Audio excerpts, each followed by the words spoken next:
Eins, zwei, drei, vier, fünf, sechs, sieben, acht, neun, 10.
Invited some media guys, but they I'm sure that they are sitting on. I don't think they are.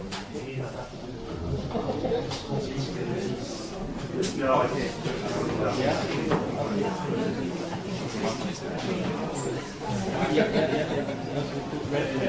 Bernd?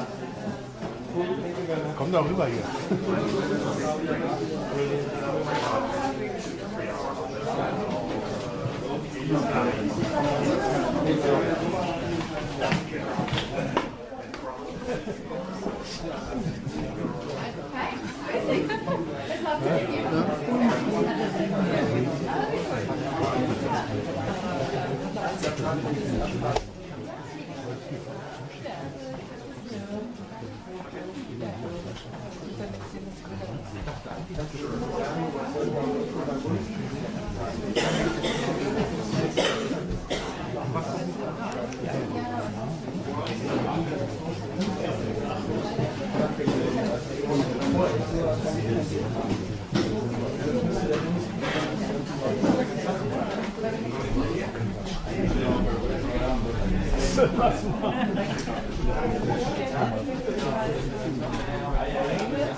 Eins, zwei, eins. Hast du was tun? 1, 2, 1, 1, 2, 3, 1. 1, 2, 1, 2, 1. 1, 2, 1, 2, Test, Test, Test, 1, 1, 1. 1, 2, 1, 2. 1, 2, 3, 1, 1. 1, 1. 1, 2, 1, 2, 1, 2. Kommt nichts an. 1, 2, 1, 2. 1, 2, 3, 1, 1, 1. Immer noch nicht? Immer noch nicht. 1, 2, 1, 2, 1, 2, 1, 2, 3.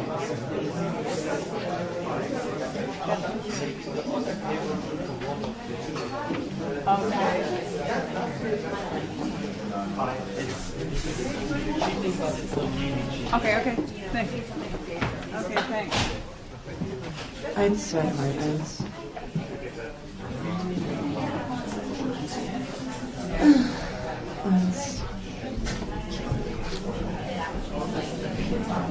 1, 2, 1, 2. 1, 1, 2, 1. Und?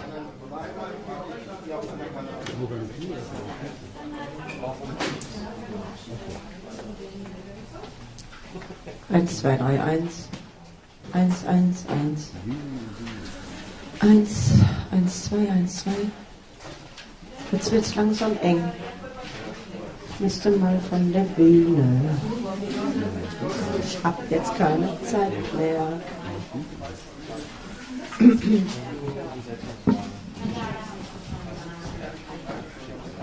Immer noch nichts.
Das war gar nicht 13, das war 3 zu 1.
Hi.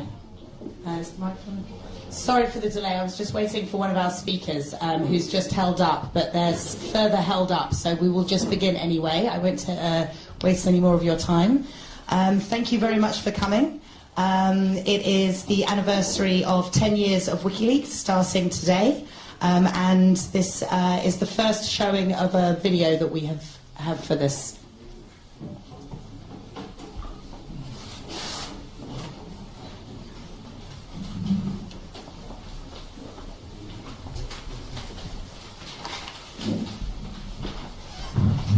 Anyway, welcome to the State Department. I think we have some interns in the back. Welcome.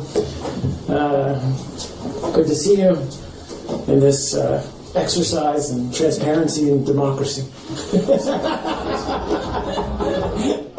A decade ago, we knew a lot less about the world's powerful leaders and institutions. We knew only what they wanted us to know. Don't worry, be happy. Don't worry, be happy. Don't worry, be happy. Don't worry, be happy. Don't worry, be happy. Don't worry, be happy. Don't worry, be happy. Don't worry, be happy. We didn't know how casually they broke the law or stitched up trade deals, how routinely they conducted mass surveillance or kidnapped, indefinitely detained, tortured or even murdered people. But then, The whistleblowing website WikiLeaks is getting ready for a bombshell. WikiLeaks. Julian Assange. The guy ought to be, and I'm not for the death penalty, so if I'm not for the death penalty and want to do it, illegally shoot the son of a WikiLeaks. WikiLeaks. WikiLeaks. I think the man is a high-tech terrorist. Julian Assange founded WikiLeaks, a media organization unlike any other. In one decade, WikiLeaks has published more secret documents than all the rest of the world's media combined. WikiLeaks has published more than 10 million documents, more than 10 billion words. If you print them out, they would reach the center of the earth and then come out the other side.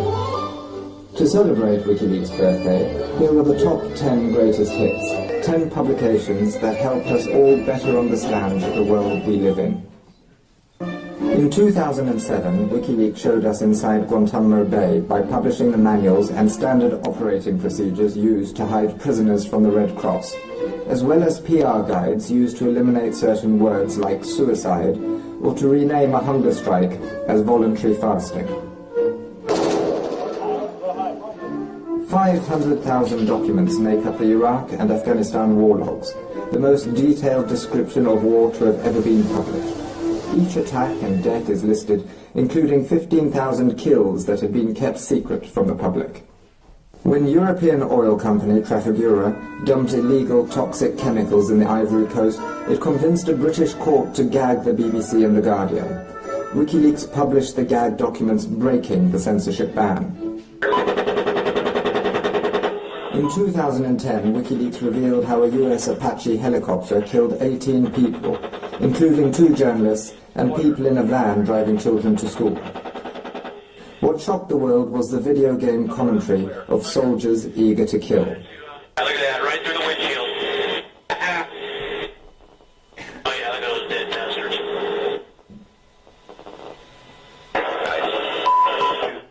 The children from the van were severely injured in the attack. Their father and the other adults in the van were killed.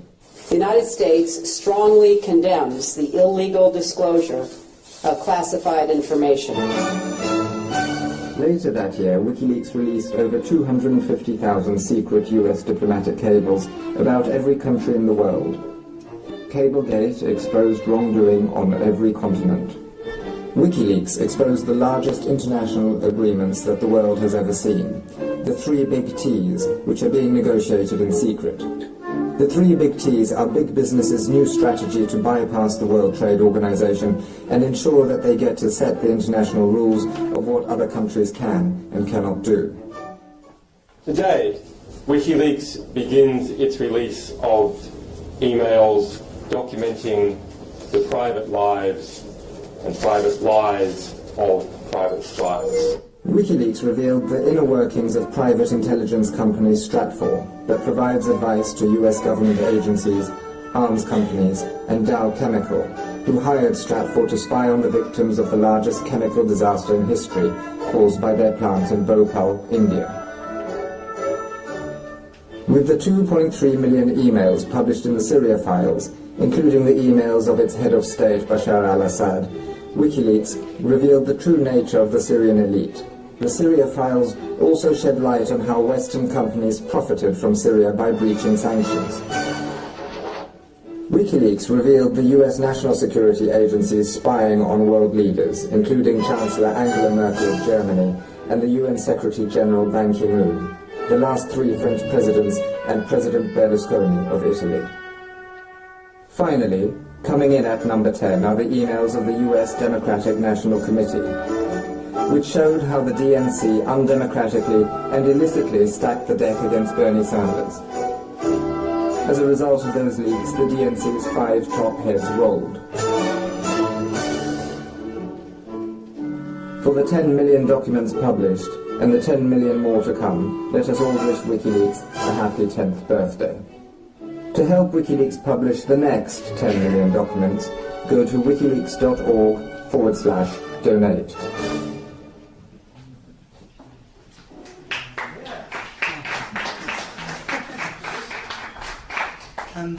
Yeah, I suppose when you put it all like that, it's no wonder I feel a bit tired today.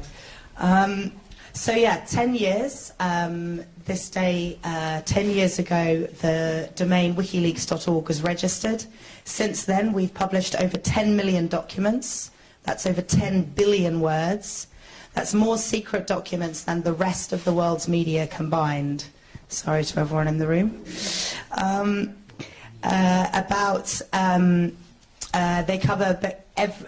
They cover information about every country on the world, and we've partnered to bring these revelations out with over 100 media organizations over the decade that we have been around so far. We're going to be celebrating over the next 10 weeks with new events being announced all the time, quite a number of supporter of activities that people can get involved in. We have promotions on our book, the WikiLeaks Files. This is the hardback copy, but the paperback is about to be launched. So yeah, there's a lot going out over these next 10 weeks on the sort of supporter community side. We actually have some quotes coming in, some happy birthday quotes. There's one that came in just this morning from Chomsky, which you might be interested in. He says, on our birthday, WikiLeaks has provided a unique and quite outstanding service to people of the world, bringing to them information that they should and deserve to have, and that has been illegitimately concealed by systems of power. So it all began 10 years ago with the concept of an online Dropbox that Julian Assange devised. This concept, we're very proud to say, has now become a lot more normalized and has spawned and is a number of media rooms around the world. The concept here was that there was a system that was possible to be built, that he did build successfully, that people could submit documents online. That means they could upload them and get them directly to a media organization anonymously. We are now on our second generation submission system. We relaunched it just over a year ago. It has become clear, as I'm sure all of you are aware, the NSA surveillance capabilities. We started understanding in quite a lot of detail about these capabilities back in 2010 with some of our releases there, and a lot more as we continued with spy files in 2011. And it became clear that a lot more parts were needed for our Dropbox to make it secure in this mass surveillance age. Also, we'd grown our area of expertise in the whole operational side of source protection. So there's some unique elements of our Dropbox. For example, the fact that the instructions can be read from every single page on the website. So we actually even mask who is even considering submitting a document. You can't even analyze the internet traffic to our site and see who might even be considering and wanting to understand the tools they'll need. So we've stayed at the top of our game on our Dropbox over the whole decade. And of course, our online Dropbox began netting leaks very, very early on. It was just a couple of months later that our first publication came through. And since then, they've just kept coming. We've had, for example, quite a lot on Guantanamo Bay. These began in 2007 with the standard operating procedures that came out then. These showed the regulations around torture, propaganda uses by the US government to try and cover up their illegal behavior within Guantanamo Bay. What happened with the Guantanamo files, we've noticed actually happens in quite a lot of areas, that when we start publishing, the impact that we go for, that we promise our sources, is very successful, and other sources of other information relating to that topic understand the expertise that we have in the area, that we've generated, the media partners ready to work on those topics, and often as a submission and a publication on one specific topic will net more on the same topic. So after we began in 2007 on Guantanamo, documents about Guantanamo Bay, we actually just continued to get more, and we've been publishing up until 2011. We still had some more on Guantanamo Bay. There's a number of these. We will be looking at every week over the 10-week period at different topics, themes or countries, and these stats and information will be coming out. Some other examples of some early on documents, there's a couple of interesting ones. German media, Focus magazine. Back at the 11th of August 2008, we released the missing pages of the Schaefer report into the illegal spying by German intelligence on the German press. The 2006 report, compiled by a former federal judge, investigated spying on journalists by Germany's BND, the secret intelligence service here, which is forbidden under German law. The missing pages contain detailed descriptions about the BND's contacts with Focus magazine. The code name Jerez for one of the journalists there was Huffelschulter, who was in contact with them quite a lot, which was shown through these documents. We also released just the year before that, in 2007, the Stasi files, showing that the Stasi was still in charge of these Stasi archives. Then we moved through and we started getting a new trend coming in 2010. We started getting a large lot of document sets that were large archives. We began quite famously in 2010 Collateral Murder. I joined the organisation just after that, and I was part of one of the first of these large archives, the Afghan war logs, that we put out in 2010. That was over 90,000 reports from the war in Afghanistan, from the US troops on the ground there. This was the first time that a media organisation was publishing such a large set of documents in this way. It was a first for us at that time, but has a trend that has just continued and has grown. A few months after that, we published similar reports from Iraq, 40,000. These showing, for example, one such revelation from these reports was that the US government would not be reporting a number of instances of torture abuse claims that were received. And then, later that year, 250,000 cables. These were diplomatic documents from the US State Department.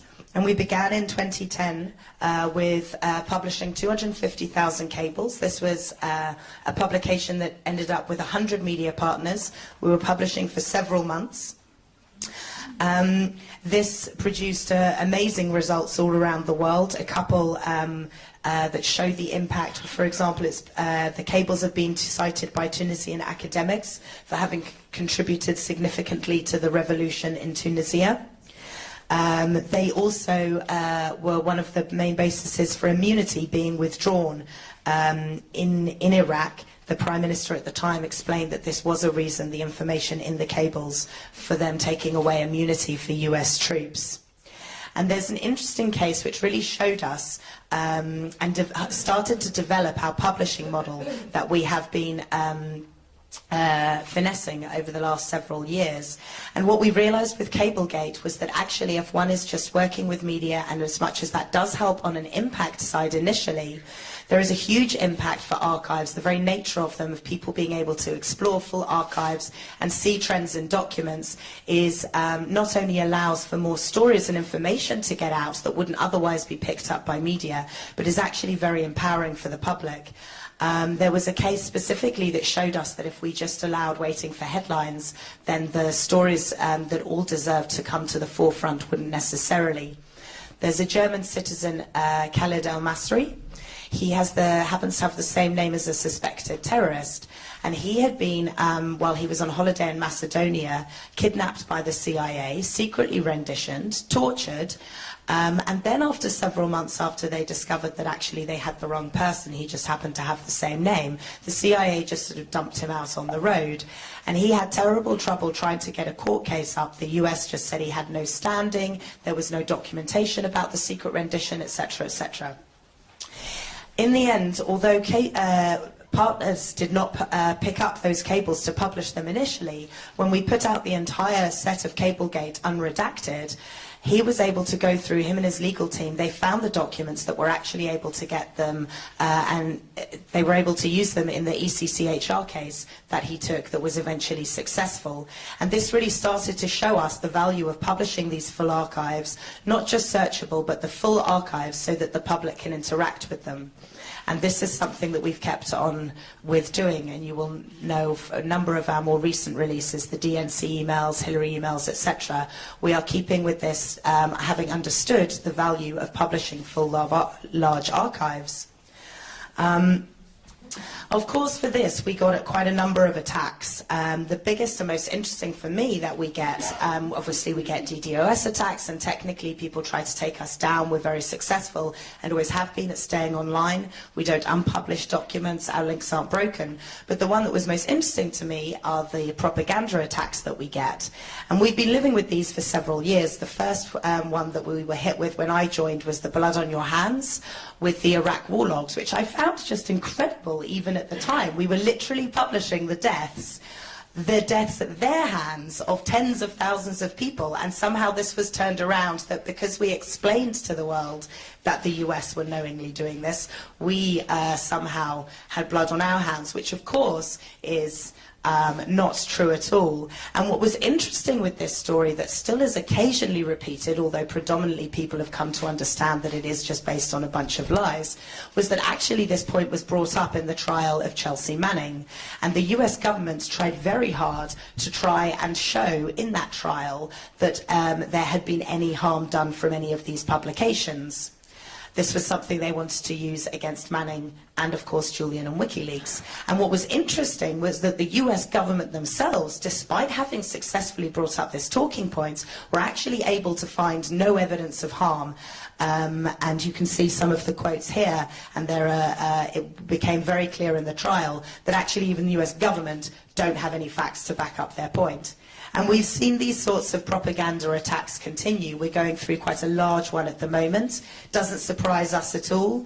We've also come to understand quite a large trend with these propaganda attacks, that every time we're about to publish, or we're publishing large things, or we're in the middle of a big investigative partnership with a large archive that's coming out, and it's very clear in the power that this is coming, and the powers that be, or the organization that we are publishing about, whose lies and secrets we are revealing, does start in this big propaganda spin against us. And so with the large amount of documents that are clearly coming, that Julian has made a few small references to recently, and of course some have come out, the DNC emails, etc.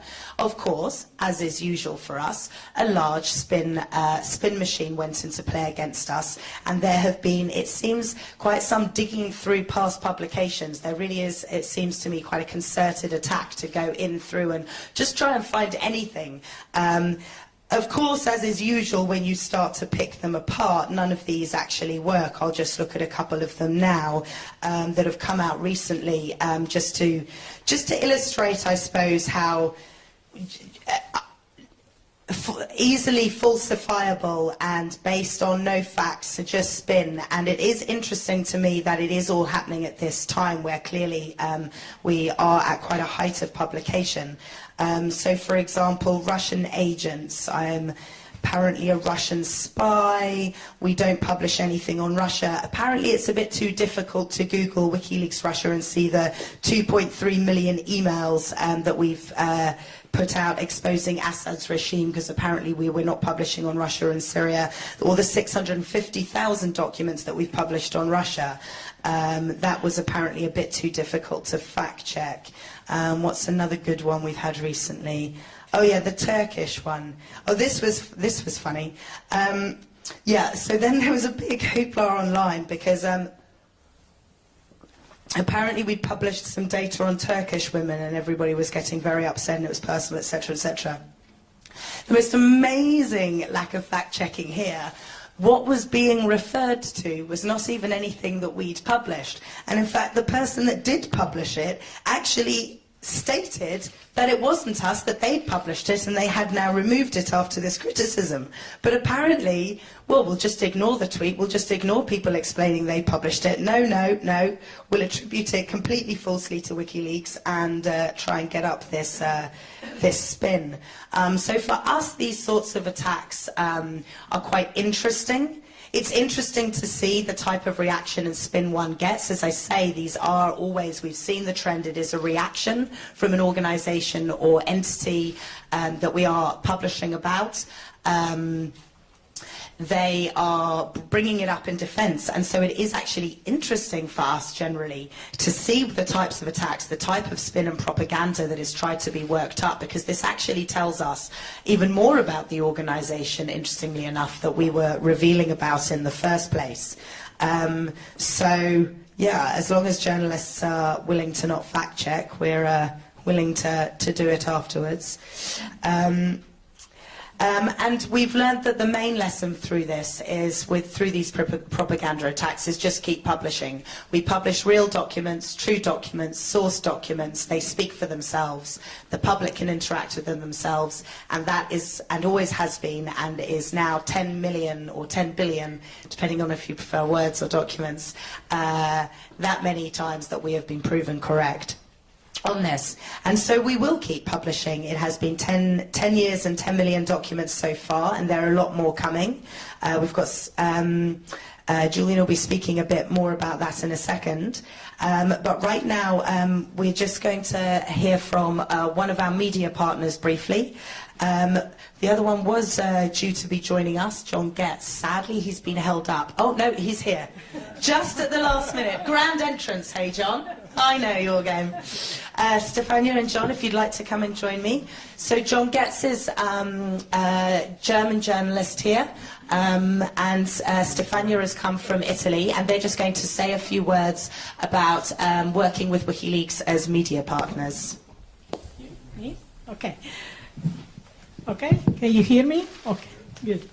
So, good morning. I'm here not because I have special wisdom. I'm a journalist like you. I just want to share my experience of 10 years of WikiLeaks. I spent the last 7 years partnering with WikiLeaks, working on all their releases, from the Afghan war logs to the latest releases. So I have quite a lot of experience.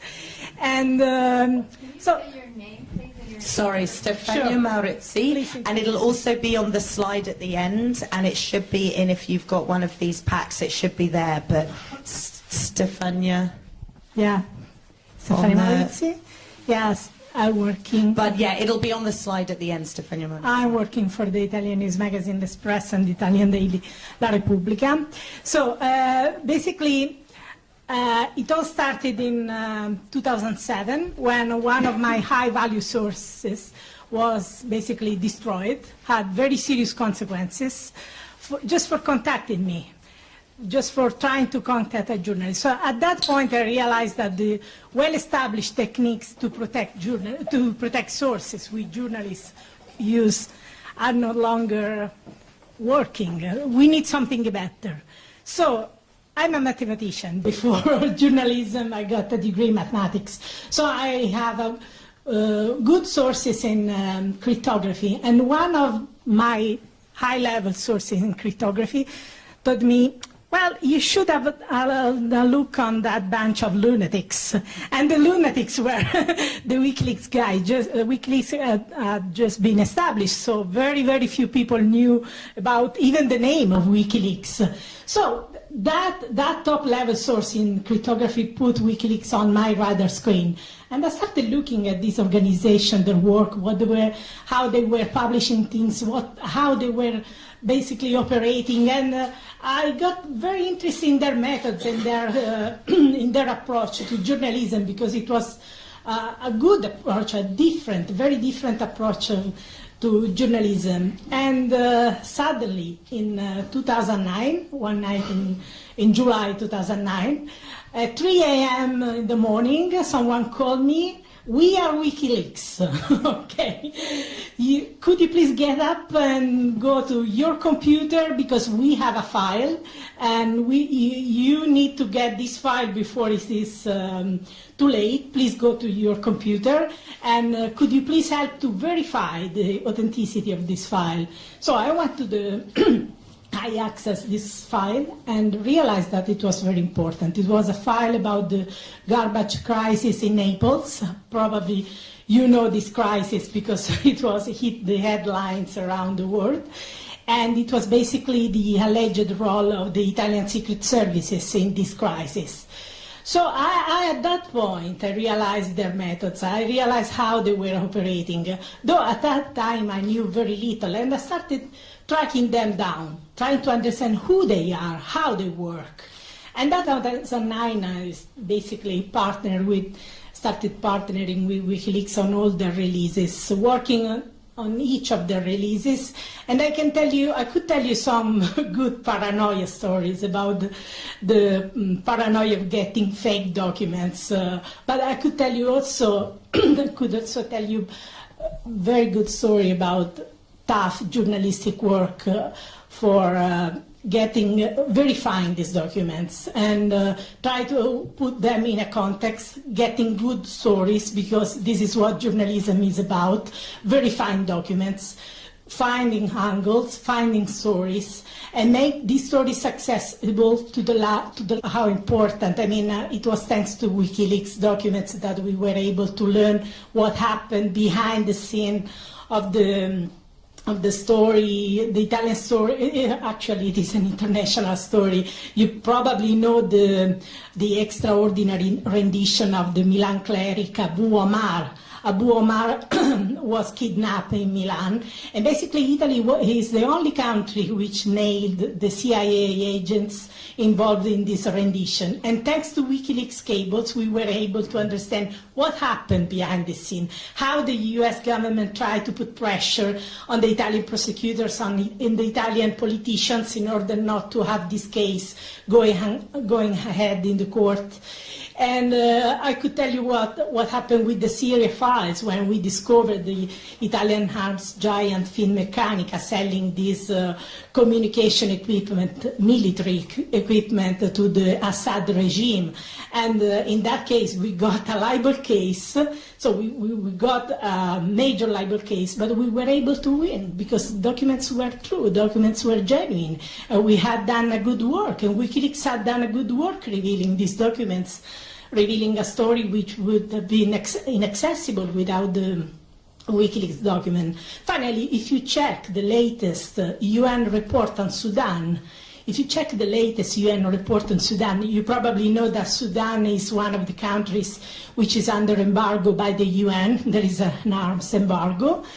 And the UN inspectors, actually, the UN experts, go there, travel to Sudan, and check whether this embargo is well respected, whether there are violations, whether sanctions are needed. So if you check this latest document, which was published the 22nd of September, you will see how the UN inspector uses WikiLeaks documents to expose companies selling this military equipment to the Sudanese regime. So you will understand how even the UN rely on these documents published by WikiLeaks. And this report was basically released 1 week ago after apparently Russia tried to stop its publication.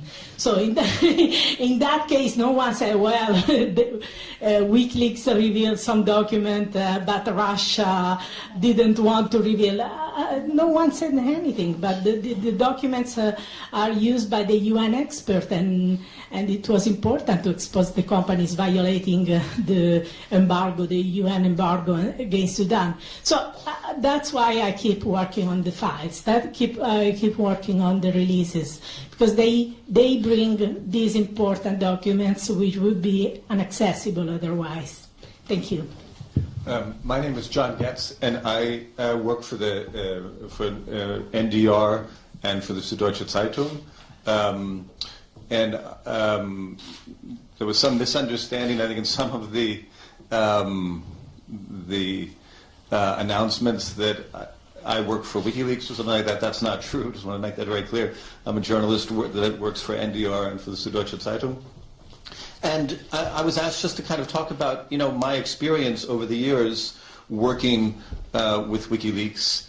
And it first began with the Afghan war logs and the Iraq war logs and the diplomatic cables when I was working at Der Spiegel.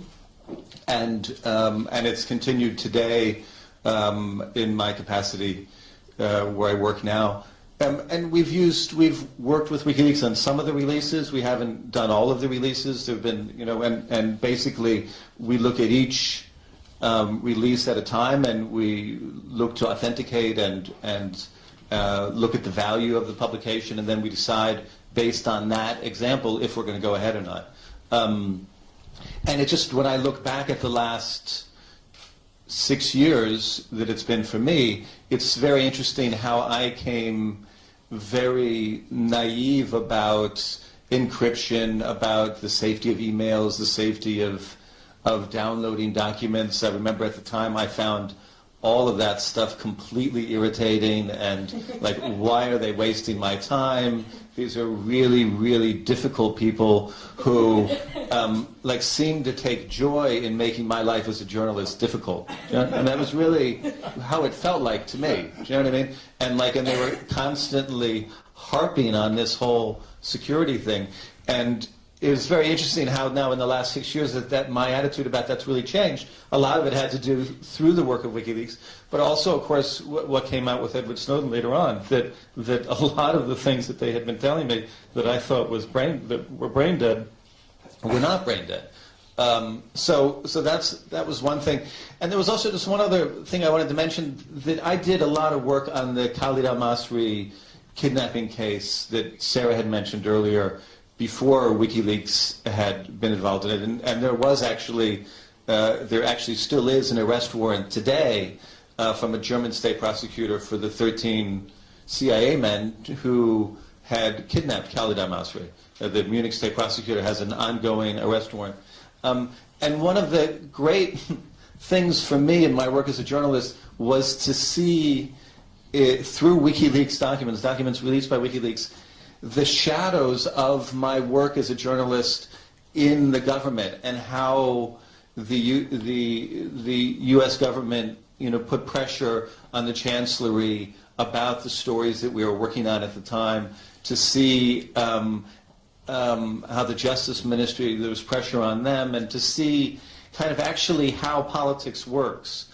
And it, for me, was just, and it remains one of the most interesting insights of that time. So if people want to know later on, I'm happy to talk to anyone individually about what it's been like to be a journalist who works with WikiLeaks sometimes, and so that's.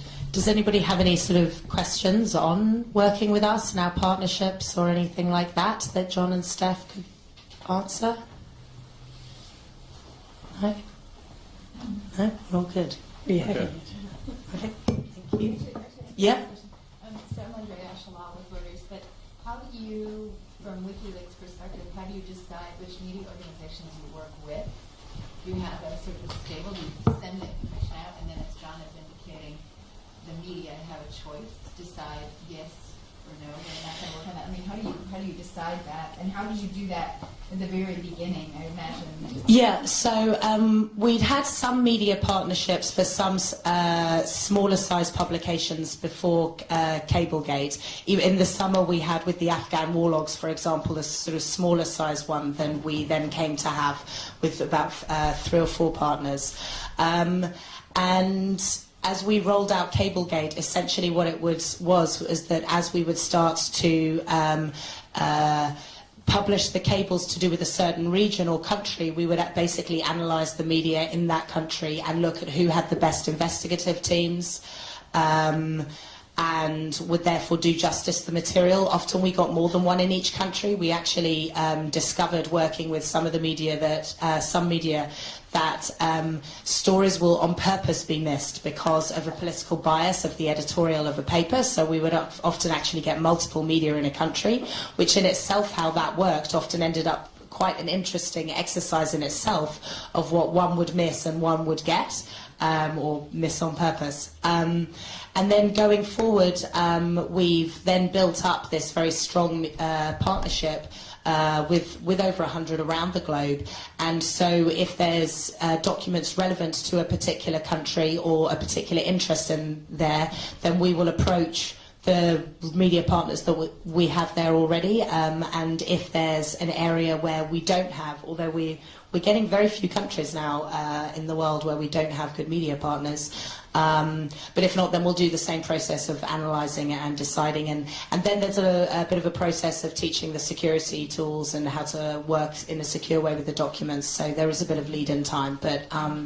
But that's how, and then when a publication comes along, again, same analysis, who will be the best media partners, what type of is our ideal partnership, and then we go and approach those people. Okay.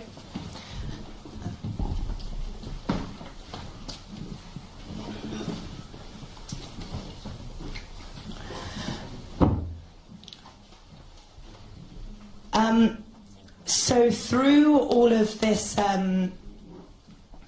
through all of these publications, we've had, yes, the propaganda attacks, but also some legal attacks against us as well.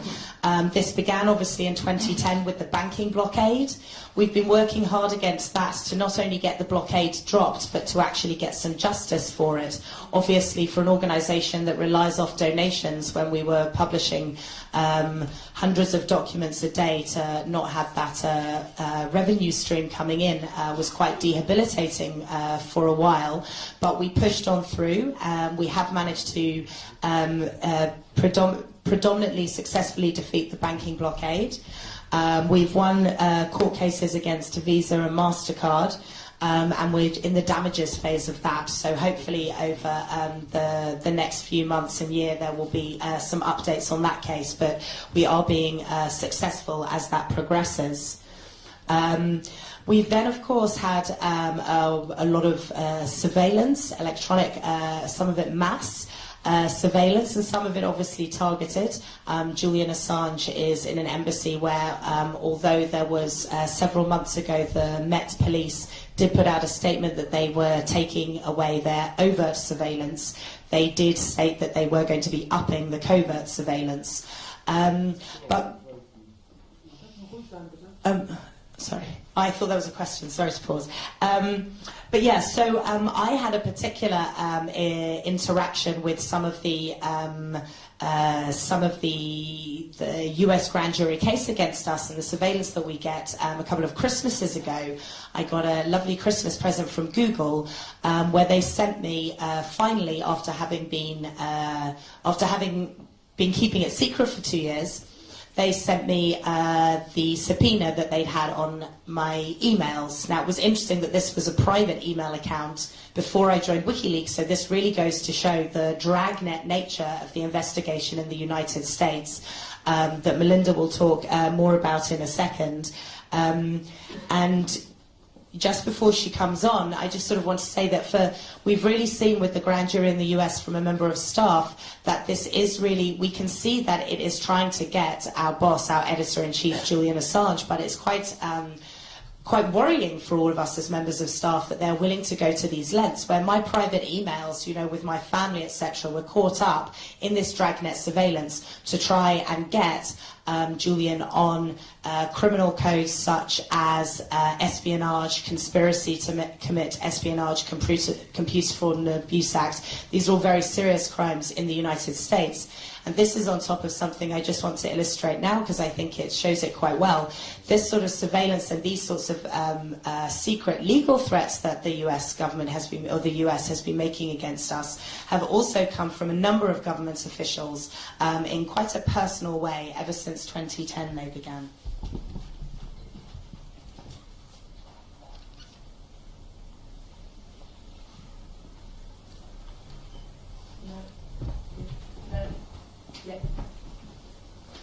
High-tech terrorists. Cyber terrorism. Information terrorism. Shut it down. We're going to have you. Use a drone or something. For boarding the brain. Illegally shoot the son of a...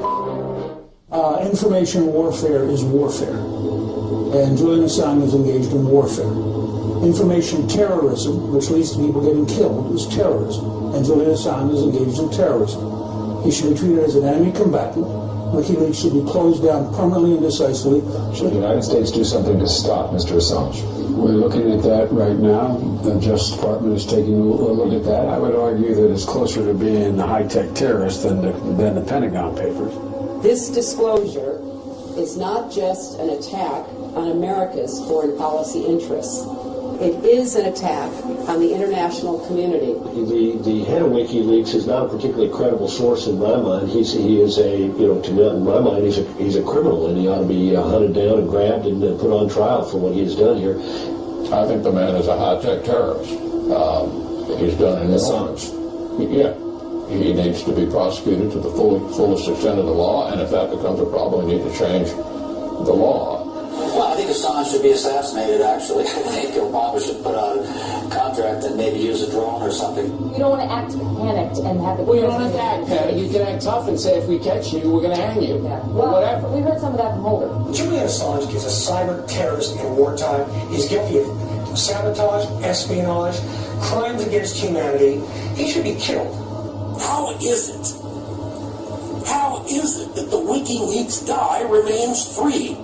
You know, back in the old days when men were men in countries for countries, this guy would die of lead poisoning from a bullet in the brain, and nobody would know who put it there. The way to deal with this is pretty simple. We got special ops forces. I mean, a dead man can't leak stuff. This guy's a traitor, a treasonous, and he has broken every law of the United States. The guy ought to be, and I'm not for the death penalty, so if I'm not for the death penalty and want to do it, illegally shoot the son of a... It's time that the Obama administration treats WikiLeaks for what it is, a terrorist organization whose continued operation threatens our security. Shut it down. Shut it down. It is time to shut down this terrorist organization, this terrorist website, WikiLeaks. Shut it down, Attorney General Holder.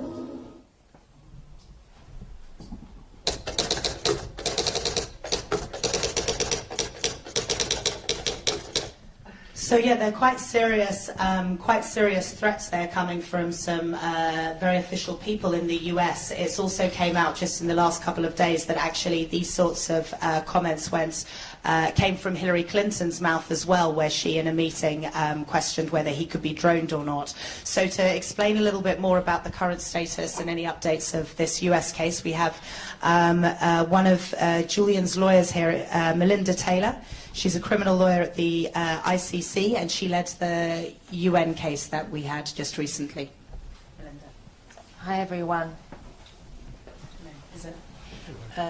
This year, the UN Working Group on Arbitrary Detention issued a landmark decision finding that Julian was a victim of illegal and arbitrary detention. They further found that the circumstances of his detention violated his right to protection from torture and cruel treatment. They found that Sweden and the United Kingdom had a duty to ensure his protection and security. This decision concerned the legal responsibilities of the UK and Sweden, and they were jointly responsible for keeping him in detention. But it was clear from the subtext of the decision that there was a larger villain lurking in the background. Indeed, in an email from the Crown Prosecution Services to their Swedish counterpart, it was underlined that, please do not think that this case is being dealt with as just another extradition request. And why was that? It's because the long arm of the US had reached out to its allies and indicated that it wanted Assange by any means possible. As a result, it's the ever-present risk of being carted off to face an unfair and abusive prosecution in the US that forms the bars that keeps Julian indefinitely detained. The complex legal decisions and actions that have given rise to this indefinite detention can be distilled to a few simple and irrefutable facts. There is an ongoing national security prosecution of both Julian and WikiLeaks. It is the largest investigation under the Espionage Act in US history. and it is the largest cybersecurity prosecution in the US Army. This prosecution has already given rise to several legal abuses and mistreatment. Chelsea Manning was interrogated in relation to both Julian Assange and WikiLeaks. The UN Special Rapporteur on Torture found that the interrogation methods applied to her amounted to torture. As Sarah mentioned, in 2012, the Department of Justice issued secret subpoenas to Google to obtain email accounts with private, personal, privileged information, and there was barely a whimper of protest before they were given up. On 28th of January 2015, a spokesperson for the Eastern District of Virginia confirmed that the criminal investigation into Julian is ongoing, and the risk presented by this prosecution has only grown in the last few years. Mr. Assange was and is a thorn in the side of US politicians who would prefer that their dirty secrets and mistakes are hidden from the very people who have the power to either elect or dismiss them.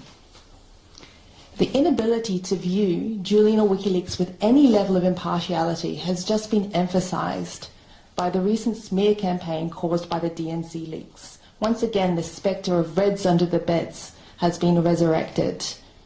Just because WikiLeaks dared to publish information, for example, about Hillary Clinton's policy failings and her short-sighted and flawed approach to international interventions, for example, in Libya. He published this, therefore he must be anti-American. He must be an enemy of state.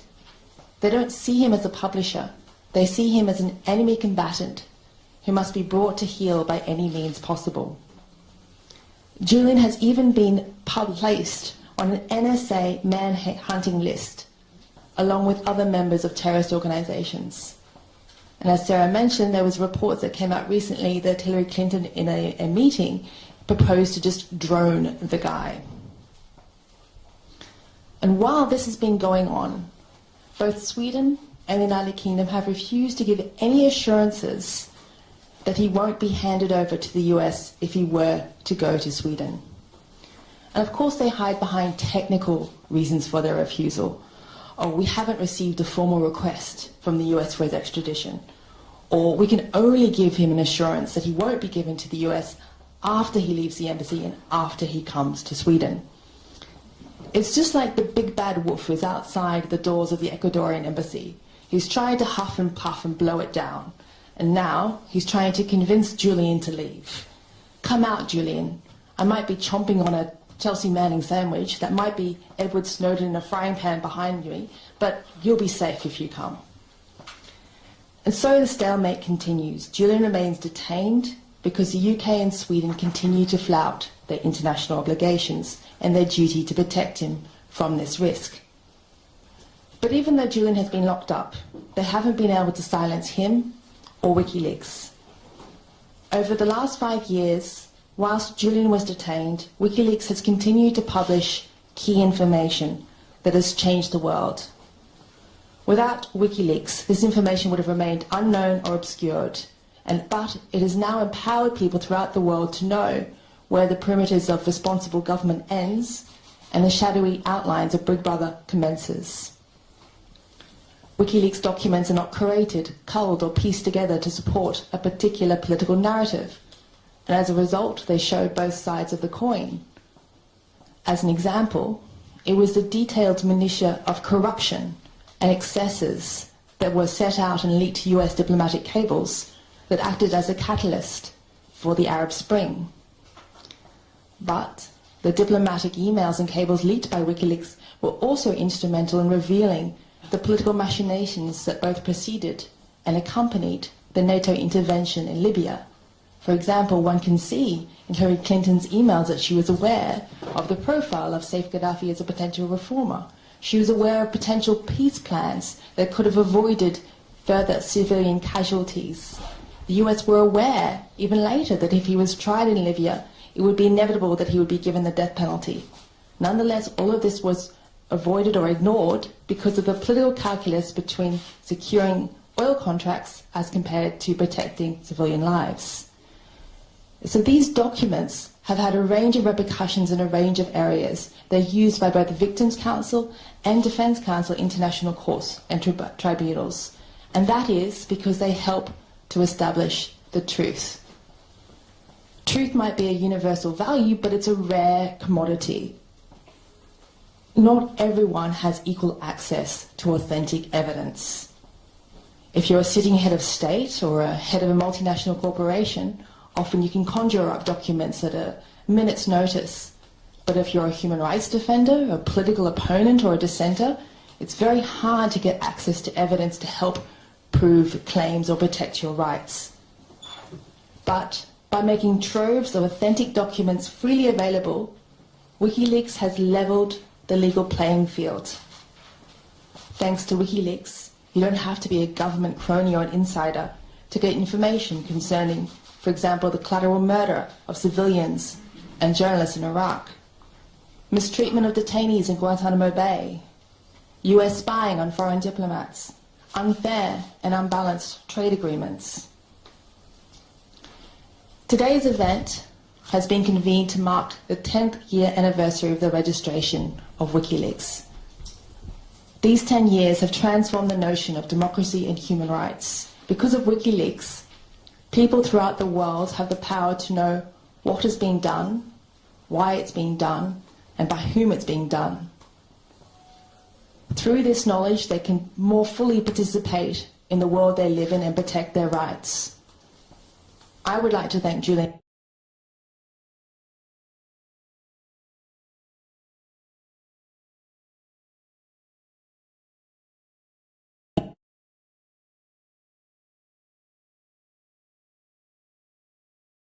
WikiLeaks found the UN decision, just so that you can get the wording of that Melinda was just referring to. This is the announcement of it. Julian Assange has been arbitrarily detained by Sweden and the United Kingdom since his arrest in London on 7 December 2010 as a result of the legal action taken against him by both governments. The expert panel called on the Swedish and British authorities to end Mr. Assange's deprivation of liberty. I think the recommendation is quite clear. Respect his physical integrity and freedom of movement, and afford him the right to compensation. And despite that UN ruling that came several months ago, Julian is still in the Ecuadorian embassy in London, although hopefully via video to us right now. These things never work just as they're meant to, huh? What, please? We heard that, Julian.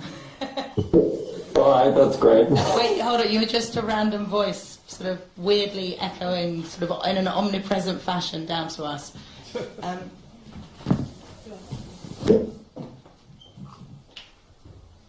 Come on, Scotty.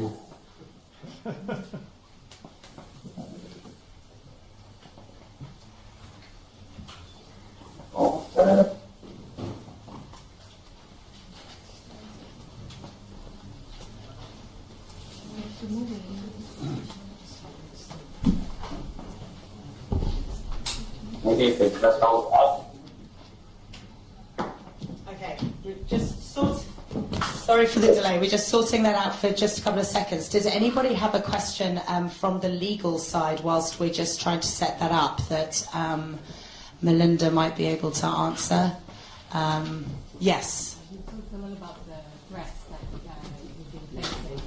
I just wanted to ask about yesterday why this announcement wasn't made from Assange's balcony. You talked about security threats. Can you elaborate on them? I don't know if you want to make sort of a general comment. I would say that on the specific announcement, so sort of, I know it sounds a bit bad, but it's a bit of a get-out clause, but obviously the nature of sort of a security issue for him is one that we can't really go into too much.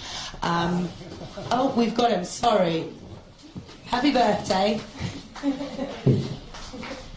Thank you.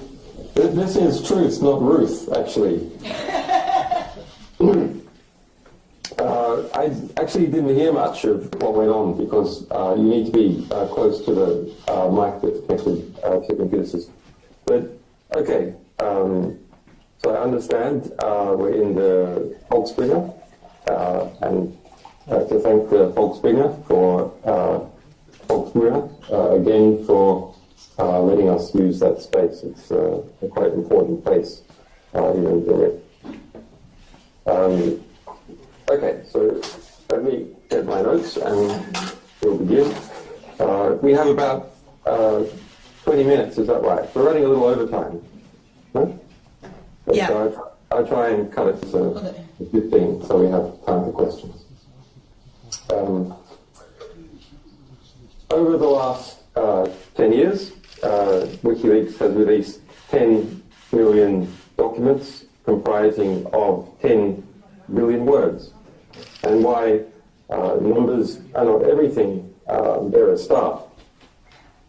That information that never would have existed in the world had we not released it. It would have been stored away somewhere privately, but it wouldn't have become part of our collective civilizational knowledge. And it corresponds to approximately 3,000 documents a day on average. That's a hell of a lot of work. That's why we don't release every single day. We do things at scale in order to, release 100,000 documents at once. But it does pan out to about 3,000 documents per day. Now, why do this at all? I am in a position where I've been detained without charge here in the UK in one form or another, prison, house arrest, the last 4 years in the embassy, as a result of this work. Some of our sources, or alleged sources, have suffered terrible consequences in the United States. Actually, not many. We have thousands, and there's only a couple of alleged sources that are facing difficulty, but altogether, being sources and supporters, people have been sentenced to something like 50 years altogether.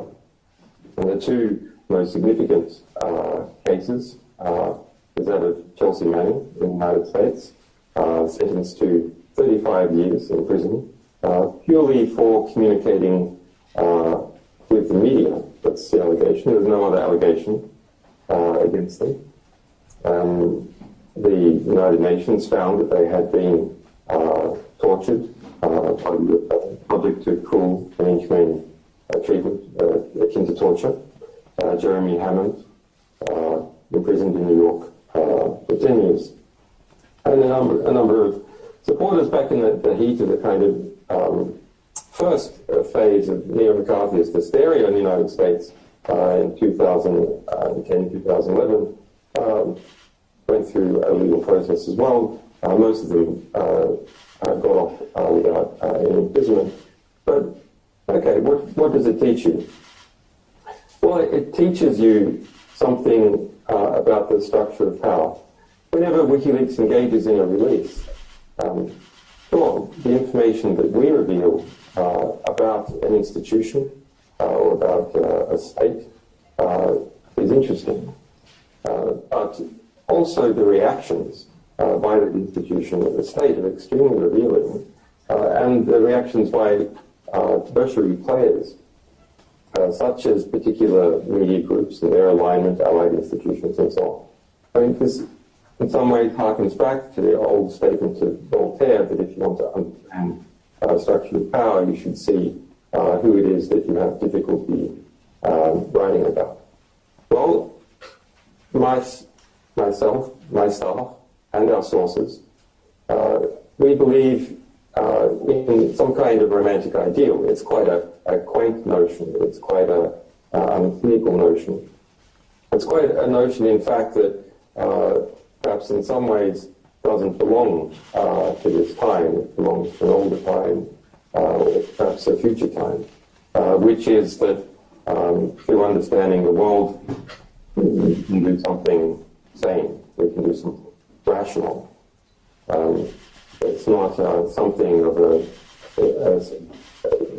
coming out of a postmodernist view of extremely bounded rationality, where everything is kind of pointed. We actually think it's fascinating to understand the world around us, and through this understanding, we can see justice come from it, as we have in many cases, some of which Sarah has pointed out. In fact, you can break down this quest for knowledge and understanding into really the three types of history. By history, journalists will understand that I don't mean what happened 100 years ago, or not only what happened 100 years ago. I mean history circa now, the history that is unfolding all around us. What are the three types? So type one is the history which is subsidized, where there is economic interest in propelling it and promoting it. That, of course, includes all kinds of advertising and propaganda, but it also includes very basic things, such as how to hammer in particular types of nails, how to build a pump, how to fly an aeroplane. Extremely important information, but one that has an existing industry propelling it forth into the world. Type 2 history. And this is unsubsidized history. History which has lost its economic subsidy. Knowledge which is no longer propelled in the world, but sits there and perhaps slowly decays. That's important to try, in some cases, to drive that knowledge, but generally speaking, it's not kept around because people don't find it interesting enough to keep around. And then there's the type 3 history, and that is the type that WikiLeaks is involved in, and that I have been interested in all my adult life. And that is subjugated history. It is the history where there is an active effort to prevent it entering the world. And this type of history, if we can find it, if we can grab hold of it, if we can pull it in to civilization and our collective memory, this is a type of history that would not have otherwise existed. That's true for nearly every document published. It would not have otherwise existed as something to be discussed by people of different languages and different cultures. A good example of that is, say, the Iraq war logs. That's a rich documentation of the history of a war, and in fact the history of two countries, and it would not have otherwise been present for the people of those countries or for the other countries that were embroiled in those wars to understand and derive lessons from.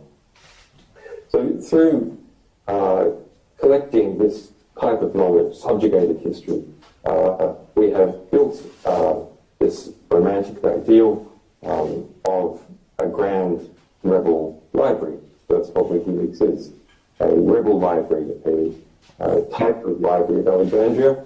I think we probably have more documents than Alexandria, but it is a library that is not like any other library. We have the first moment of what we bring into the world being present, as opposed to copies of other books, which might be interesting, but we're in the quest of trying to find original documents that have never been seen before and bringing them into our collective knowledge understanding. Okay, so Sarah has spoken about some of the technical details and a bit about practical history. I want to speak now about some of the things we're doing going forward, the future of WikiLeaks. Well, I know this. I've seen the internet, and I understand that there's enormous expectation in the United States. But some of that expectation will be partly answered, but you should understand that if we're going to make a major publication in relation to the United States at a particular hour, we don't do it at 3 a.m. That's something great. So we have a great many upcoming publications. Now, WikiLeaks has grown into a relatively strong position. We're a publishing organisation that has no debts, has never had to fire anyone, is entirely funded by our readers, has succeeded in every litigation that it's been involved in. I think that puts us in an enviable position of being completely independent, not being dependent on dodgy foundations or advertisers or state funds or exceedingly wealthy benefactors, which of course always have their own interests. But nonetheless, the material that WikiLeaks is going to publish before the end of the year is of a significant moment, such a significant moment in different directions, affecting three powerful organizations in 3 different states, as well as, of course, information previously referred to about the US electoral process.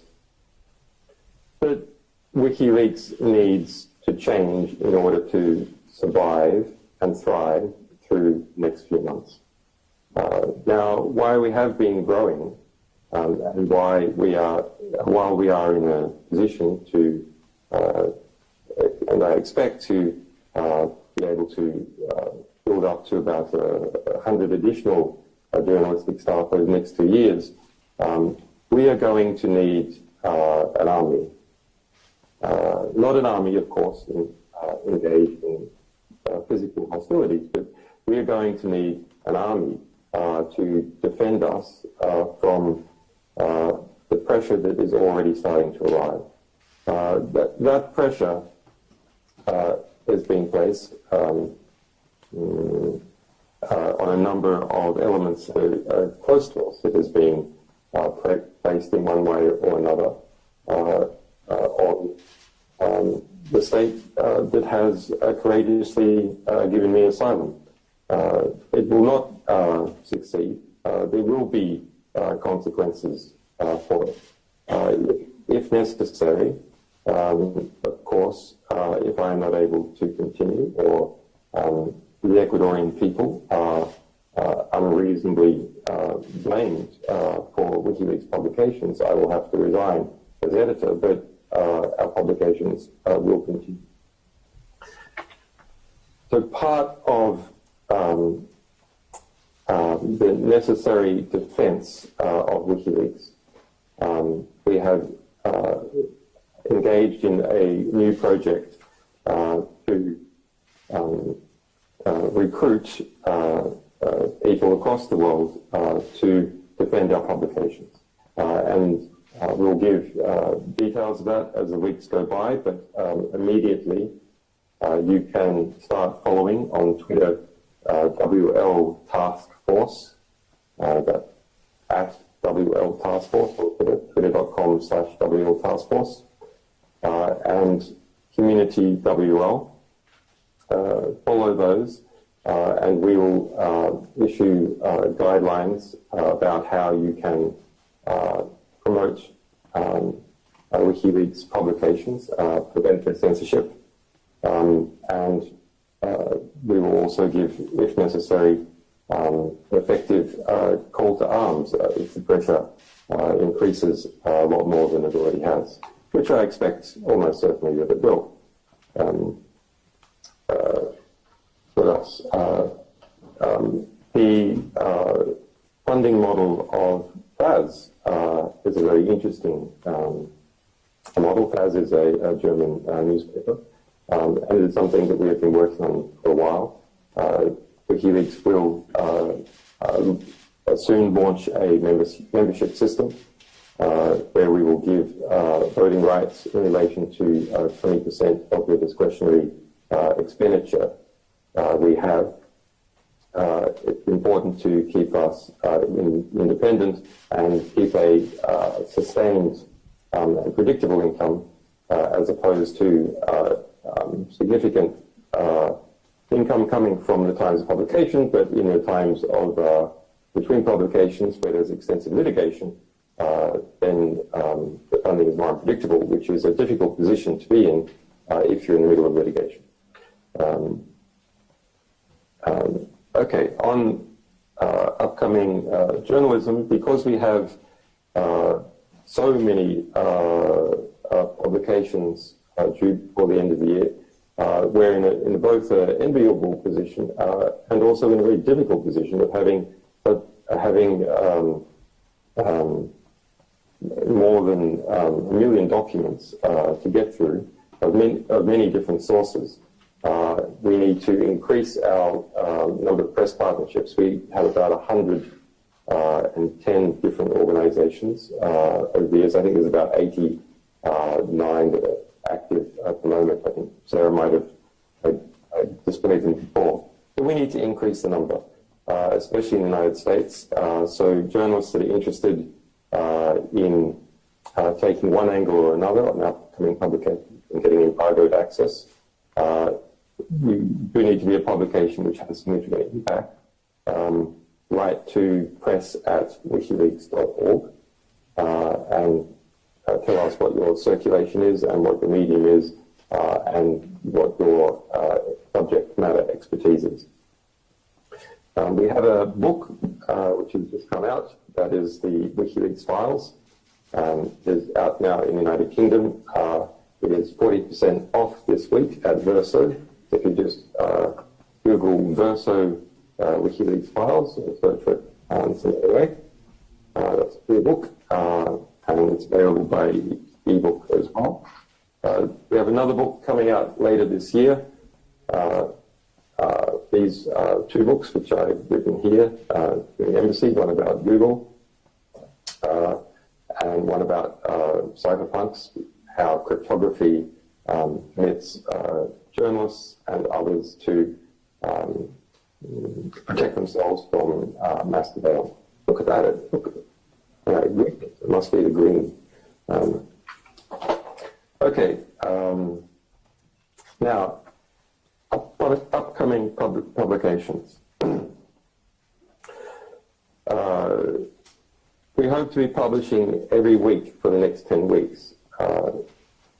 Now, we have on schedule, and it's a very hard schedule, all the US election-related documents to come out before November 8th. Our upcoming series include significant material on war, on arms, on oil, on Google, on the US election, and on mass surveillance. So journalists who are interested in those subjects, please write to press@wikileaks.org. We will be beginning the first publication in that series this week. I'm not going to specify the hour because, of course, all the press wax get ready to try and spin in the other direction. Okay, so finally, so we can get on to questions, there's a lot of thank yous. I'm going to avoid 10 years worth of thank yous. Needless to say, an endeavor like WikiLeaks comes about as a result of the efforts of a great many people and institutions, common allies, love of what we're doing, and in some cases, sympathy and the thrill of doing something that's important. So I don't want to give a map of all the important people by thanking them, but that necessarily isn't a suggestion that everyone I'm about to mention is not important. So it's a mixture. First of all, the committed team of brave technicians and journalistic staff that make WikiLeaks what it is, which is an organization which has technical understanding at its core. That is our speciality, that is our comparative. Our sources, of course, without which none of this is possible. We will always keep your trust and do the best to get the best impact possible for you.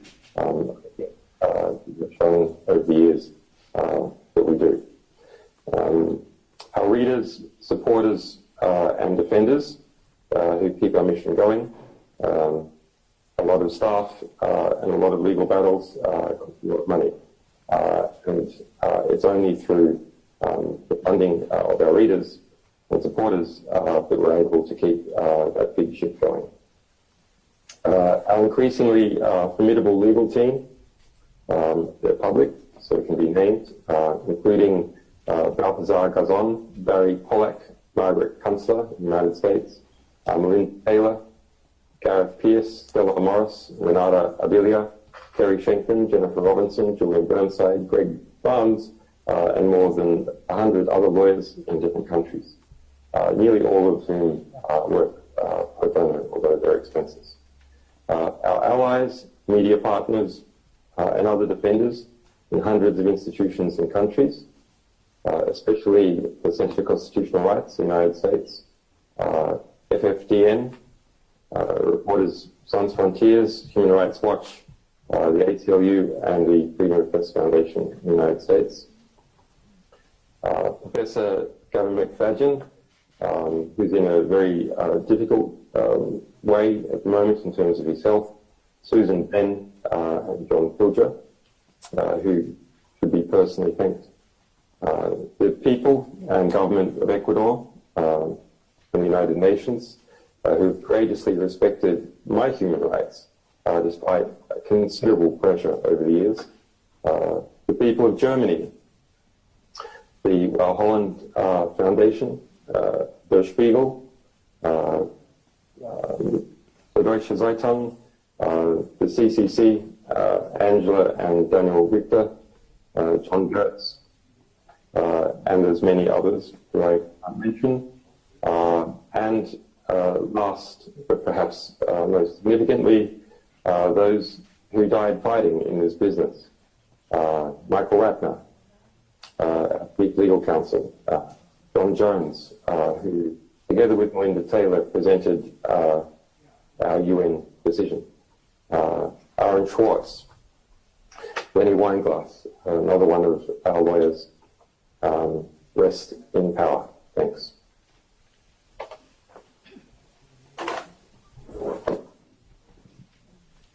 Thank you very much, Julian.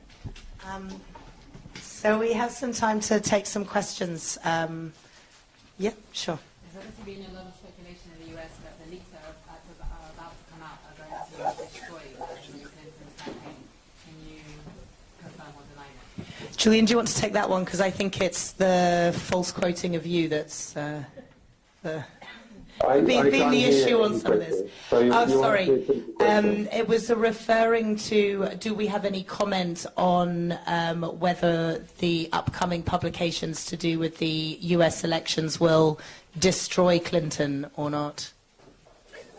There has been a lot of misquoting of me and WikiLeaks publications. In this particular case, the misquoting has to do with that we intend to harm Hillary Clinton, or that I intend to harm Hillary Clinton, or I don't like Hillary Clinton. All those are false. They come about as a result, principally, it seems, of Hillary Clinton's campaign and defenders trying to personalize our publications. Are upcoming publications significant in relation to the US election? Yeah, we think they're significant. Do they show interesting features of US power factions and how they operate? Yes, they do. Any other questions? Yeah, sorry, me again. Yeah. Julian also implied that there's been some kind of threats towards the Ecuadorian people as a result of Ecuador giving Julian asylum. Can you elaborate more on exactly what kind of pressures are under? Julian, do you want to... the question is, you seem to have referenced that Ecuador or the Ecuadorian people have been threatened because of the decision to give you asylum. Is that what you said, stroke meant, and can you elaborate any more? I didn't say threatened. I said that there's significant pressure. It is, if you read the Ecuadorian press, you see some of that in play in relation to other forms of pressure and developments in the United Kingdom, the United States, in response to our upcoming publications and the DNC leaks.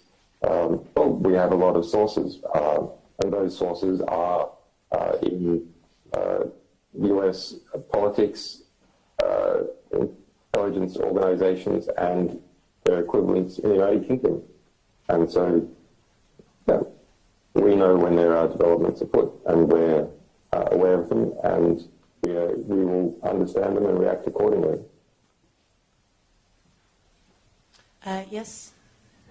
So far during this election cycle, you focused on leaks from the DNC. Can you specify if upcoming releases, including before the election, would also affect the Republicans? Can you go that far? That was trying to get into content of upcoming releases, re the elections. Will it also cover Republicans?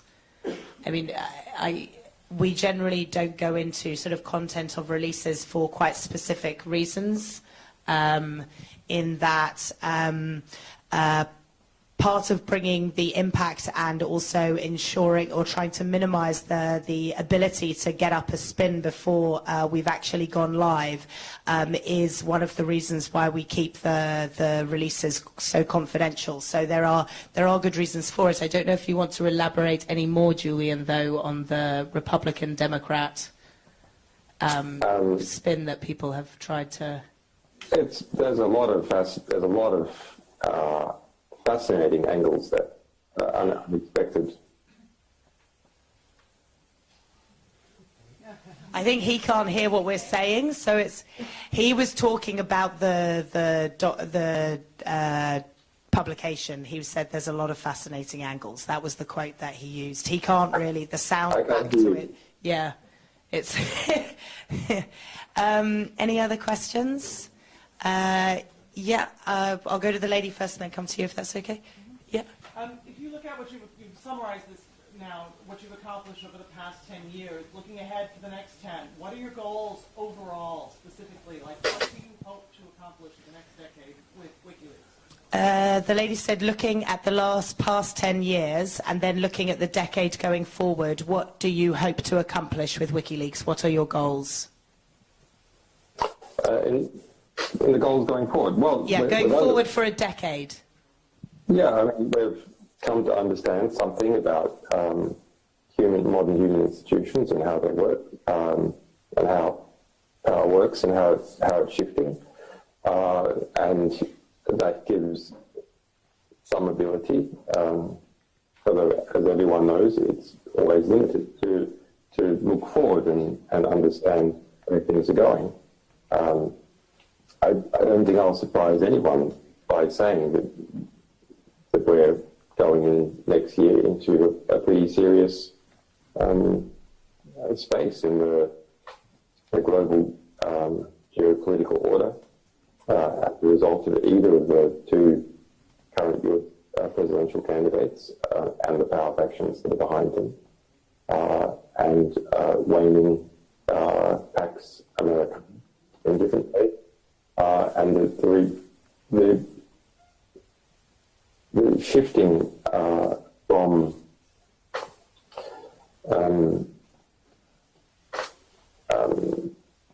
predictable state power into an assembly of unpredictable state powers and the major corporations acting more and more like states. Why that we talked back in the 1990s that the state was at an end.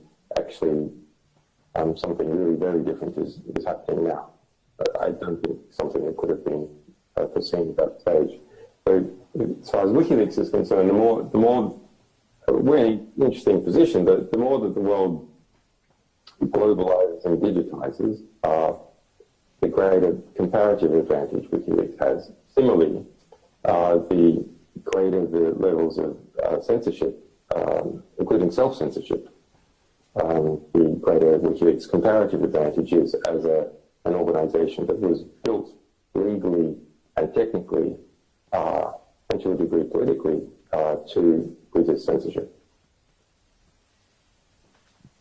The gentleman at the back. My question is, you said you released 10 million documents in 10 years, which makes 3,000 documents per day average. How do you make sure that you know what you're publishing? Is there anybody who can read 3,000 documents a day? There's lots of volunteers, or how does it work?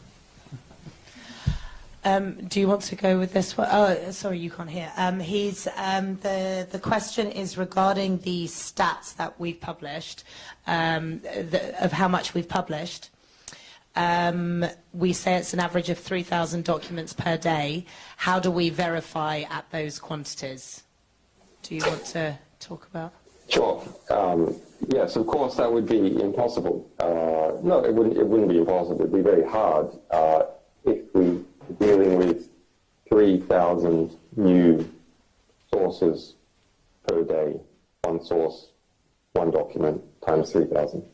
But it's a matter of verifying collections and verifying something about the source or the original source or intermediaries related to a collection of material. So if we do enormous batches of in some cases, one case we did really 5 million documents, for example. If I can just add as well, I think this goes back to what Julian was just referring to about how we have quite a niche within our organisation in that we have large levels of technical expertise at our core. And we have learned through our publishing model and progressing in this specialisation in large archives, and they are just a different nature. There's still the same journalistic processes, RE validation, source protection, etc. But when you're talking about large archives, they're just a slightly different nature of the documents, and so your processes for validation are quite specific to working with large data sets rather than, as you say, obviously reading 3,000 individual documents a day that come from different places is quite a different type of task.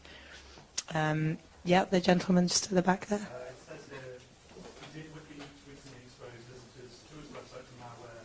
No. A Bulgarian researcher had hundreds of malicious files on the website. How do you see Julian's comment on that? Yeah, I don't know if you want to do that one, Julian, or... Oh, sorry, you can't. I keep forgetting you can't hear them. Sorry, I'm sorry. The gentleman was just asking the question about the malware, and he stated that a Bulgarian researcher has found much malicious malware on our site, and just wanted, I guess, an explanation of that one. Well, sure. I mean, it's quite. As I said before, when WikiLeaks publishes something, you get what we publish, which is interesting. You get the reaction by the institution concerned, which is interesting. And then you get the reaction by the allies or those people sucking up to the economic or political gradient of the institution concerned. So in this particular case, the Hillary Clinton campaign has been going around saying, don't read WikiLeaks because there's malware. And spreading that quite aggressively, and her sympathizers as well. Yeah, and so people have been trying to push that. But the reality is, we are very interested in pristine sources. So WikiLeaks materials have been gone on to be used in a great many number of legal cases. So we're not interested in kind of, in censoring our materials or redacting them at all in general, but very occasionally we might redact for a limited period of time if there's some security situation involving some person, but only for a limited period of time. And the case of where, for example, in the AKP, the Turkish ruling political party of Erdogan, where we published around 200,000 of their emails from this, most of them from this year, some from the year before, but all published this year. There was malware sent to the AKP, either from criminal gangs or from state attacks on the AKP. Now that's extremely interesting, and it's not something we're going to censor. Now, does that mean that readers of WikiLeaks' website are affected by that malware by reading our website? No, this is malware that targets email. That's an attachment. You can't be infected by reading our website. You have to download the attachments, an exe, and then open it on your desktop and ignore the warnings, etc. Just like downloading any information on any website. If you play it that way, there's a chance you'll get it. Malware, just like malware can be in your email box as well. There's some other questions. Yep. Yeah. I just wanted to ask a little bit more about the changes that you signaled in the way that WikiLeaks is structured, and if you can just go into that. And is it the financial pressure primarily that's driving you, or what is behind those, changes, and what kind of timetable for that to all be announced? So the changes in structure, the lady was asking a question about the changes in structure you were talking about. I don't know if they were, you would describe them as changes in structure or just sort of increase, but she was wanted to know any more about these, and particularly the donation side that you'd referred to, and what the timescale is on these changes to take place of the upcoming more organizational changes rather than just publications. Well, I mean, some of these things are immediate. As I said, our effort to build a very sizable community and bring in the public as a task force to analyze, amplify our publications, and to defend us against what is a really quite remarkable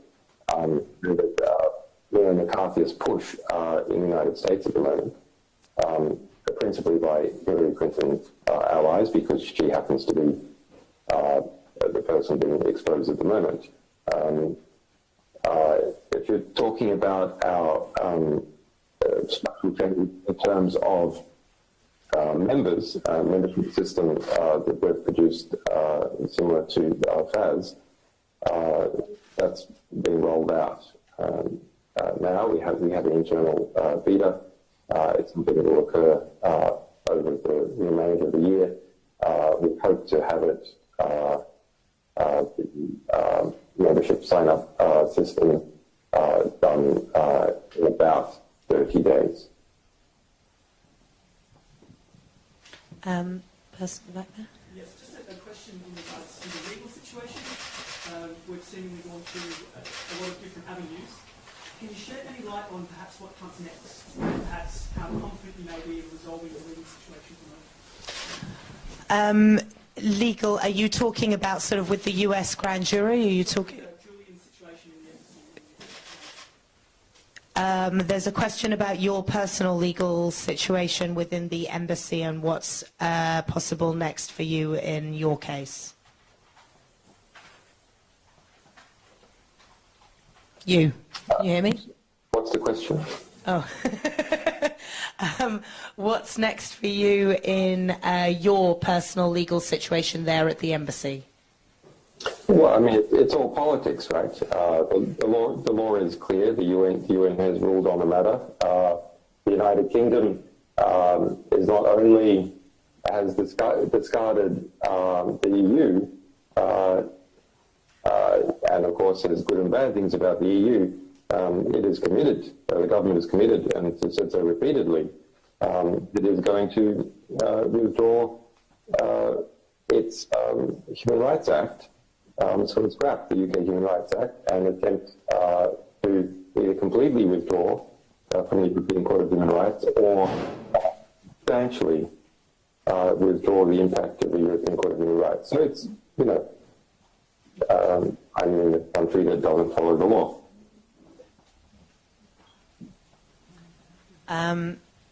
Yes? In context of some of the things we've seen on the WikiLeaks Twitter account, does Julian feel some affinity of some kind to Donald Trump? What's the definition? Sorry, it's just very funny when you know. Do you feel any affinity with Donald Trump? This is in the context of some of the tweets, and I suppose this accusation that you're for Trump because against Clinton is the accusation that people try to make. And so the question was, in the context of this and our Twitter feed, do you feel any personal affinity with Trump? You need to, the mic's a bit muffled, so you need to speak clearly. Do you feel any personal affinity with Trump? With Trump? That was the question, yes. It's an interesting question. I feel personal affinity, really, I think, with all human beings. You can, through understanding someone and what drives them, you can feel sorry for them. I certainly feel sorry for Hillary Clinton and Donald Trump. That's a kind of human sympathy. These are two people that are tormented by their ambitions in different ways. Any other questions? Yeah, just at the back there, gentlemen. If you could provide a rough timetable for the next, or the first election week, or actually when the first election week might come up. So this is talking about, you were explaining there's a number of different publications coming up. Are you able to give any more specificity on when one specifically to do with the elections will be coming? I know you've said there'll be several over the next weeks.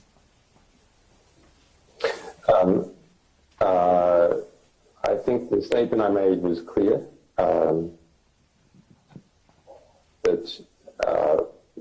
our first publications in the series are this week. I haven't said whether US election related or not. I would like to keep that ambiguity, but we have quite a pace ahead of us.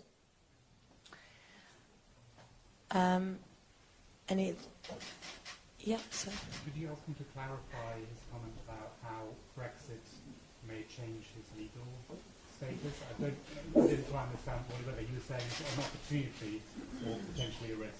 Yep, sure. Can you just do a quick clarification on your Brexit statement and that this could have changes for your legal case? Did you mean that specifically more as an opportunity or as a risk for your legal case?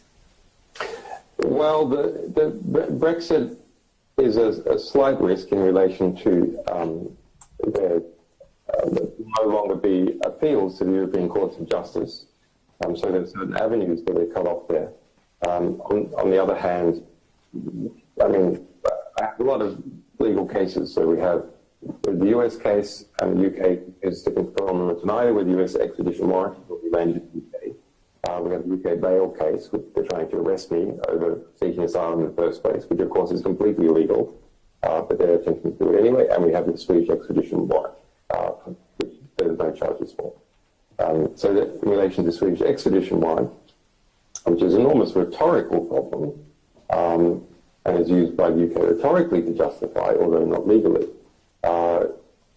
that is going to face increasing political and legal difficulties. So the UK has said that it is going to grandfather in all existing EU law and then start knocking it out. But the abuses of the EAW, including by Sweden and including in my case, were one of the things that drove the UK at an intellectual level, in terms of its sovereignty debate, out of the European Union.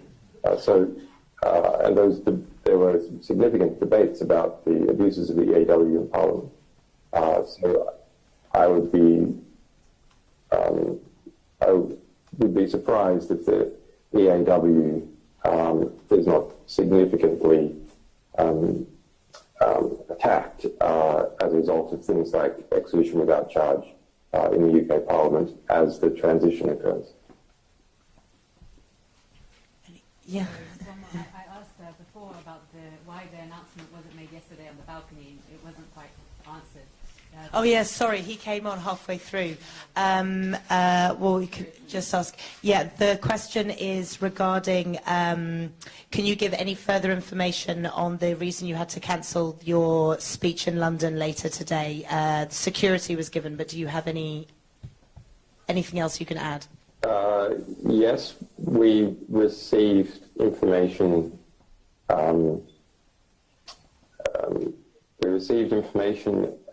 That meant that the people involved in doing the security for the event believed that it should not be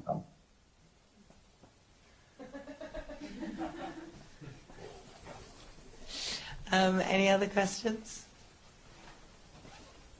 One last one there. Yep. Maybe just a question about his personal situation. Now living there for 4 years in the embassy, how is he in the moment physically? How he feels there? How are you after 4 years in the embassy? How do you feel sort of physically? You look all right to us. A bit pale. A bit pale. A bit pale. Actually, I was thinking the other night, it'd be pretty interesting for vitamin D researchers, right? Because it's pretty rare that you have a subject that hasn't seen the sun in 4 years, but is otherwise healthy. There's a few people who are in hospitals, for example, that are bedridden, can't move, that very rarely see the sun. I suppose they will do that occasionally, but and there's some space station people. I don't know if they've arranged for some there, but it's quite rare that you have an otherwise healthy-ish person. I have some other problems from being in the embassy, but these are not diabetes or something like that.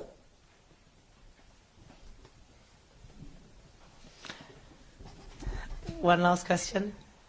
What can Americans do to support WikiLeaks now that it's been polarized as every American supporting them as a communist? Red on the bad side, prefer down on the bad. There was a question specifically in relation to the propaganda attacks that we receive, and particularly from the US. And in that sort of context, do you have any advice for our supporters from America who may sort of feel pressures for them to be maligned, etc., because of their support?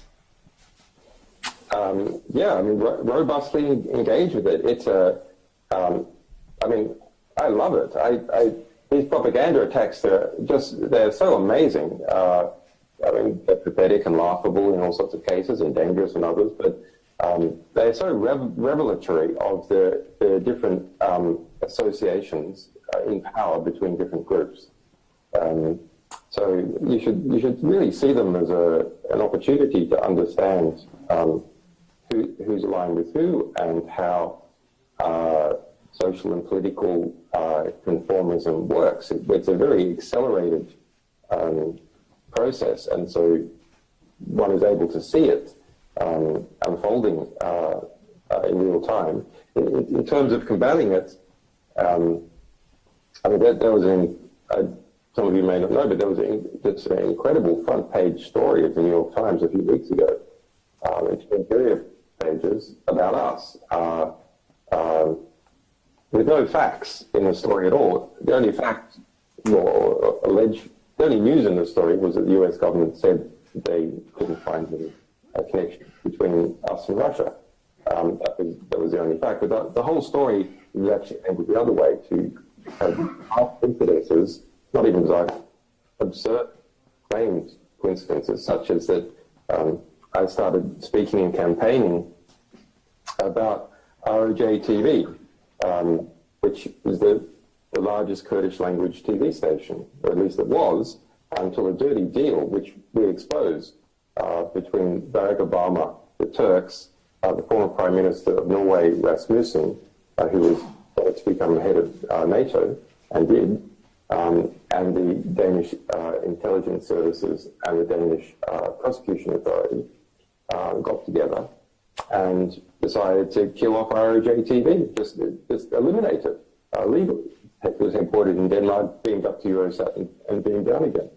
And the case is now proceeding at the European Court of Human Rights. So our cables revealed the deal was done. Turkey would only permit Rasmussen to become the head of NATO if they knocked off ROJ TV. So because the ECHR case was on, I started speaking about this. And so the New York Times made the claim because Rasmussen was the head of NATO and Putin didn't like the head of NATO, Rasmussen, that our talking about and drawing attention to what I think is actually the most interesting cable, or rather the cable that kind of has it all, is Rasmussen cable, because it's got, the collapse of separation of powers in a liberal democracy, the Kurds, censorship, NATO, blah, blah, blah. But this was somehow proof of alignment. So these are, they're just pathetic kind of arguments. If you go to justiceforarms.com, you can read the facts about me and my situation and use those to combat propaganda. And for WikiLeaks, we have today released frequently distorted facts. If you go to wikileaks.org/10 years with a numeral 10, wikileaks.org/10 years, you can read about some of those frequently distorted facts. But I think it's a real opportunity to educate people and, as I said, see the structure, power and influence unfolding in real time in this bizarre, liberal, neo-McCarthyist hysteria unfolding in the United States. Yeah, we're sneaking one last question in.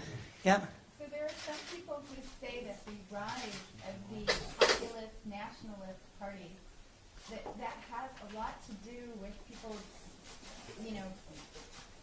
concerns about the collapse of the rule of law, the sort of questions of globalization, but also about the ability of government to protect people. Do you think that the amount of transparency that you've brought to that process of governing actually has contributed in some way to that kind of deep crisis of confidence in governments that, This is quite a good one to end this thing on. It's okay, so, and correct me if I'm misrelaying any of this. There is a trend that we're seeing of a rise of populist nationalist fronts. Is this that are seemingly a reaction to what is seen as a breakdown in the rule of law? Do you think that WikiLeaks' work has helped or hindered actual transparency coming to this sort of culture clash between the left and the right? Do we bring transparency? Do we enforce more secrecy through the reaction to the publication? Well, you've got two things. It's really two parts to this question. One is about the rise of popularism of different kinds, left populism, right populism. And the other is about what is the reaction by intransparent organizations to being made transparent by whistleblowers and activists and other sources. Well, the second case, this was a part of what I played 10 years ago in my discussions with others. So if a intransparent organization that is involved in abusive processes, not just a single individual doing something randomly, but some kind of structural abuse, then of course it has two choices in response to exposure. Option A is to stop the abusive conduct. If its internal workings are revealed, it's not something that gets the public or other institutions offside and has a political economic cost as a result. And option B is it can take everything off paper. It can conceal its processes. But concealing processes takes economic work. Now, there's good reasons why systems are well documented. It's because they start to decay through Chinese whispers or through the periphery, not obeying the center, as well, if there's not a clear chain of command, etc.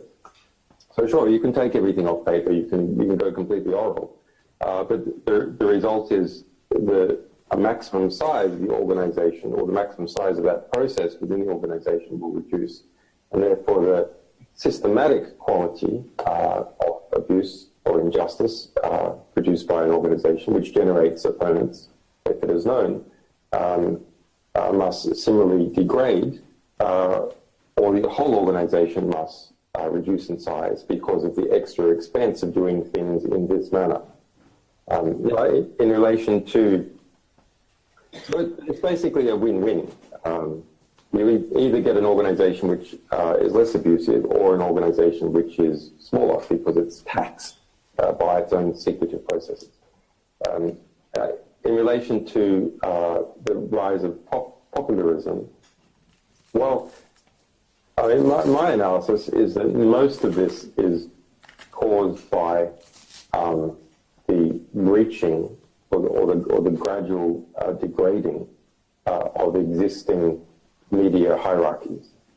And social media has clearly played a significant role, but as has all the new media startups, new organizational startups, where now every organization,